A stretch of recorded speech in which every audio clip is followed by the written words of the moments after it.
Бүгүн Өмүрбек Текебаев менен Дүйшөнкул Чотоновдун сотунда бийликтен айыптоосу кумдан курган дубалда эле урап түштү. Окуянын мындай өнүгүүсүн Маевский Гейттин сценаристтери эске алды беле жокпу белгисиз, бирок демейде Текебаевди тынымсыз каралаган бийликчил маалымат каражаттары бүгүнкү сот тууралуу бир дагы маалымат жазбай дымып калышты. Алардын дымып калуусуна дагы негиз бар эле, анткени сотко Маевский өңдүү күмөндүү күбөлөр эмес, экс-президент Роза Отунбаева, экс-премьер-министр Феликс Колов, президенттик аппараттын мурдагы башчылары Эмилбек Каптагаев, Данияр Нарымбаев, экс-башкы прокурор, учурдагы депутат Аида Салянова жана башкалар келишти. Маевский, Модин өз көрсөтмөлөрүндө 2010 жылы 13 май күнү Супарада Текебаев Чотонов менен жолуккандыгын айткан. Алардын сөзүн негиз кылып, прокурорлор Текебаевга айып тагууда. Убактылуу өкмөттүн төрайымы, экс-президент Роза Отунбаева 13 майда бакиевчил реваншисттер бийликти алууга аракет көргөн күн катары жакшы эстеп, ал күндүн хронологиясын айтып берди. Демек 13 май. 13 май. Мына 13 майда болсо, кайта мына эртең менен чогулабыз деп эл чуулдап атты. Ар кайсы жактан информация келип атты.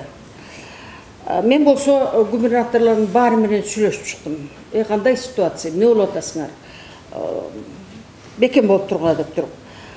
Биз түштүк боюнча убактылуу өкмөттөн Текебаев, Исаков, Бекназаров, Чотонов, Алымбековдорду дайындадык. Ошакта таасириңер бар, ошакта иштейсиңер деп. Ошо кечинде эле 12 майда булар кечинден баштап сүйлөшө башташты.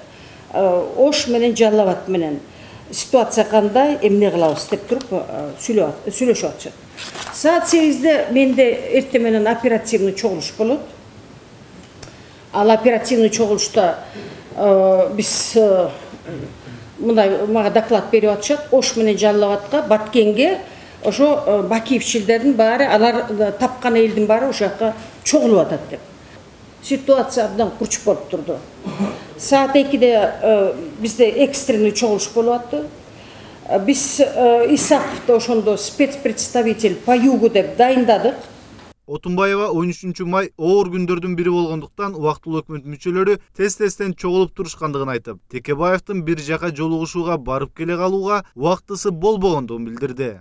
Ошол күнү биз саат 12-ге чейин эч ким эч жака жылган жок. Биз адеп иште келип иштеп аттык. Мына анан ошондой жанагындай кагазды даярдаш керек болчу. Обращенияны мен чыгып дайым ушинтип журналисттерге пресс брифинг сыяктуу берип аттым. Ошентип саат 12-ге чейин мына ушу убактылуу өкмөттүн мүчөлөрүнүн баары эле менин тегерегимде жүрүштү. Баары эле кирип чыгып жүрүштү. Алар деле эч жака биздин көзүбүздүн эле алдында. Мен ишенемин, кимиси келсе да бул жерге баары ушуну сизге айтып берет деп. Анткени биз баарыбыз ошол учурда мына бүгүн тынч отурасыздар, биз ошол учурда тынчстанып, тыпырлап, ошентип уктабай күнү-түнү иштегенбиз. Данияр Нарымбаев убактылуу өкмөт учурунда Конституциялык кеңешмеде жооптуу адам болгон. Ал Маевский айткан 13 майда Текебаев кайсы жакта болгондугун документтер, коюлган колдор, тартылган видеолор менен далилдеп берди. 13 майда мен ушу болгон өзүмдө документтердин негизинде интернеттен дагы чукулап карап протоколдорду таап, тиешелүү протоколду ошол болгон окуялардын баарын эстей алдым. Ал күнү Венециялык комиссия келген бизге, биздин конституциябыз боюнча корутунду алып келишкен. Ошол корутунду Хаят мейманканасына саат 9-дан саат 13-кө чейин бизге тартуулашкан. Ошону алып барган, алып баруучу катары Өмүрбек Черкешев Текебаев болгон. Ошол жерде отурду. Мен да отурдум. Көрдүм, катыштым. Анан түшкү тамакты ошактан кылдык үчөөбүз. Текебаев, Салянова, мен үчөөбүз болуп түшкү тамак кылдык. Ошондо эки маселени талкууладык. Биринчиси, ошол эле күнү саат 4:30-да Конституциялык кеңеш менен отуруму болмок.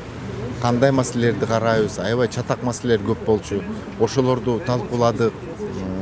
Андан сырткары түштүктө кырдаал аябай күчөп контрреволюция болушу ыктымал болчу да. Ал чоң коркунучтарды биз дагы Өмүрбек Чиркешев менен кеңештик. Анан ал киши тынчын жоготуп көп звоноктор түшүп атты.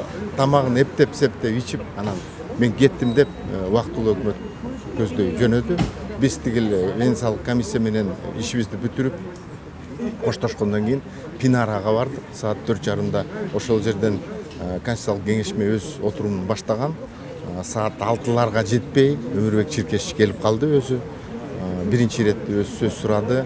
Бизге кайрылып, Конституциялык кеңешменин мүчөлөрүнө айттык. Түштүктө кырдаал өтө оор болуп атат.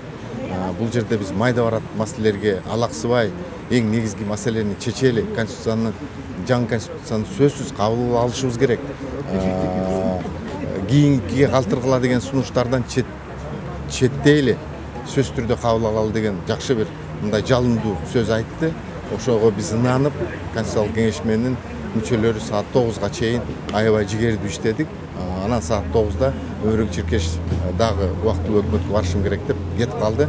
Убактылуу өкмөттүн аппарат жетекчиси Эмилбек Каптагаевден башка убактылуу өкмөттүн иш тартибин жакшы билген адам жок. Эмилбек Каптагаев дагы убактылуу өкмөт 13 майда эмне иш кылгандыгын документтер менен айтып берди. Куру сөз эмес, документтер жазылган стенограммалар боюнча Текебаев 13 май күнү таңкы 8-де убактылуу өкмөттүн кеңешмесинде болгону. 9-да Хаят мейманканасында өткөн конституциялык кеңешмеге барганы, 2-ден баштап кайрадан Роза Отунбаеванын кабинетиндеги чукул жыйында болгондугун ирети менен айтып берди. То есть от 13 мая с 2 часов шло там не заседание в обычном плане, как все сидят, а все происходило в кабинете Розы Сахаровны. Она была как оперативный штаб.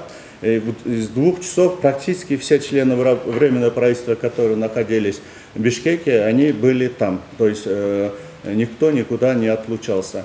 Аида Салянова 2010-жылы юстиция министри болуп турган. Ал дагы 13 майда Текебаевдин кайсы убакта конституциялык кеңешмеге тегерек столго катышкандыгын айтып берди. Жо, эгерде түшүнбөгөн адамдар болсо мейли, мен даярмын. 10 жолу деле кайталап айтып берейин, андан эч нерсе болбойт. Дагы айтып атам, саат 9-да өзү мероприятие башталды, круглый стол, конституционное совещание. Эртең менен башталган конституционное совещание, вернее, круглый стол түшкө чейин болду. Түштө, ошо ГТРдин астында биз чогуу болду. Анткени Өмүрбек Чиркешев, мен Нарымбаев, үчөөбүз тамактанып, анан тез тамактанып алып эле кыйын болуп атат ситуацияда кетип калды. Андан кийин ал кишини мен уже ал убакытта айтпайм. Временное правительство кеткенден кийин саат 4:30-да каякта болгон мен айта албайм. Анткени мен саат 4:30-дан баштап конституционное совещаниеде болдум. 4:30-га чейин ошо конституция маселелери менен Минюстта болдум. Аккемеде болдум. 4:30-дан саат 9-га чейин ошол Аккемеде болдум. Айтып атпаймынбы, Өмүрбек Чиркешев бир 6-ларда келди. Кичине кечигип келди да. Конституционное совещание Өмүрбек Чиркешев сиз баштады. Эгерде азыр стенограмманы алсаңар, ар бир адамды ошондой сүйлөтүп көрсөңөр, ким канча убакыт сүйлөдү, обсуждение канча убакыт сүйлөдү, анан Өмүрбек Чиркешев кайсы маалда пайда болуп калды, ошонун баарын хронометраждасаңар, саат 6 деген убакыт чыгат Өмүрбек Чиркешевдики. Ошол маалда келип анан сүйлөй баштады. Ошентип Маевский менен айыптоонун 13 майда Текебаев менен Маевский жолуккан дегени кадыр бартуу, эл сыйлаган, эл ишене турган адамдардын сөзү менен жокко чыкты. Экс-президент Роза Отунбаева бул кылмыш ишин 100% саясий заказ деп, ал эми соттук процессте клоунада деп атады. Марат Төлөмүш уулу, Ренат Элеманов, Сентябрь.